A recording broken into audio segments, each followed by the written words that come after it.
최고위원 황명필입니다.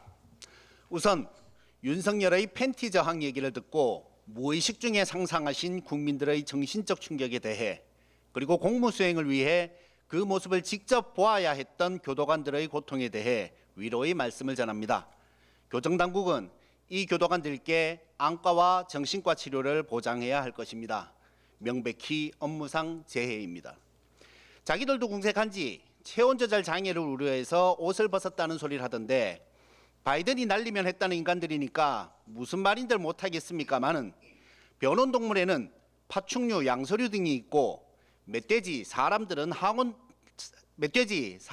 항온동물인데 윤석열은 독사도, 개구리도, 멧돼지도 아닐 테고, 물론 사람인지도 확실치는 않습니다만 특검이 물러나자 갑자기 체온 조절이 잘 되는 것을 보면 분명히 변온동물은 아니라서 집행에 문제는 없다고 생각됩니다.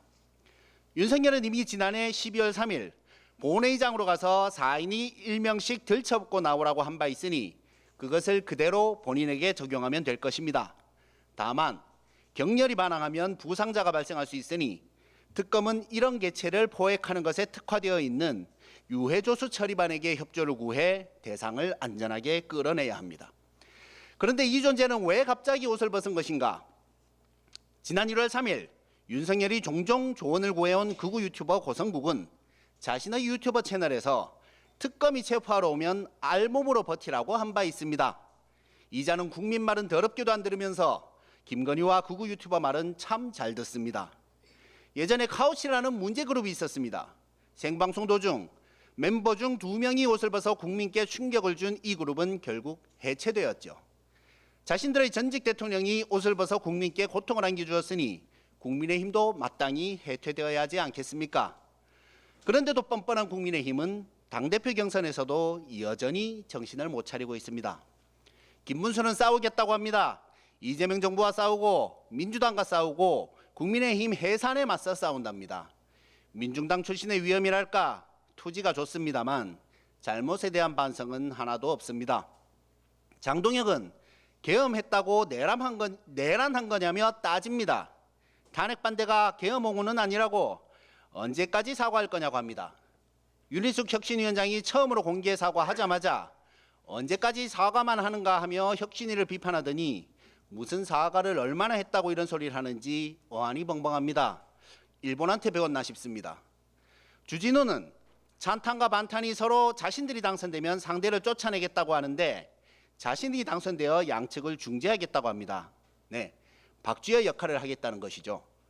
제가 내란수계라는 별명을 붙이면서 전국에 퍼지게 되어 다소 미안한 마음이 있었는데 박쥐라는 별명까지 붙을까 봐 조심스럽습니다만은 제 정치 인생 25년에 초선 의원이 당대표에 출마하면서 모두를 아우르겠다는 당찬 포부를 보이는 것은 처음 봅니다.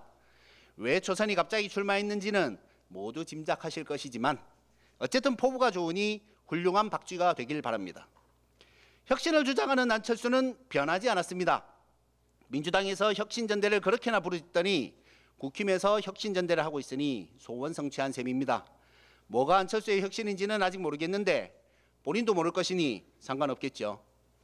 조경태 의원도 나섰습니다. 그나마 문제의 본질을 직시하고 있긴 합니다.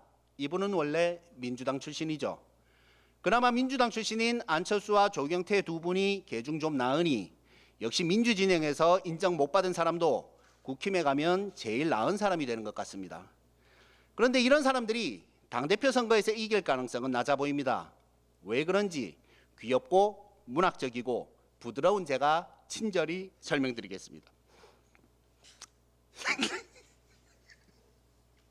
옆에서 웃으시니까 방송사고가 네. 네, 가끔씩 방송사고가 있어요. 좋죠.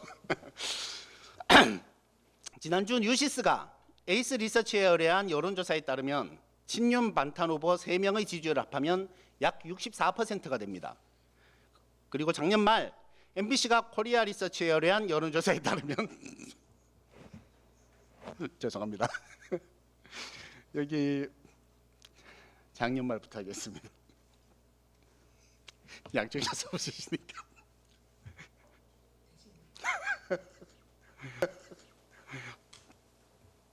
그리고 작년 말 MBC가 코리아 리서치에 의뢰한 여론조사에 따르면 국민의힘 지지층 중 부정선거 음모론을 믿는 응답이 65%죠.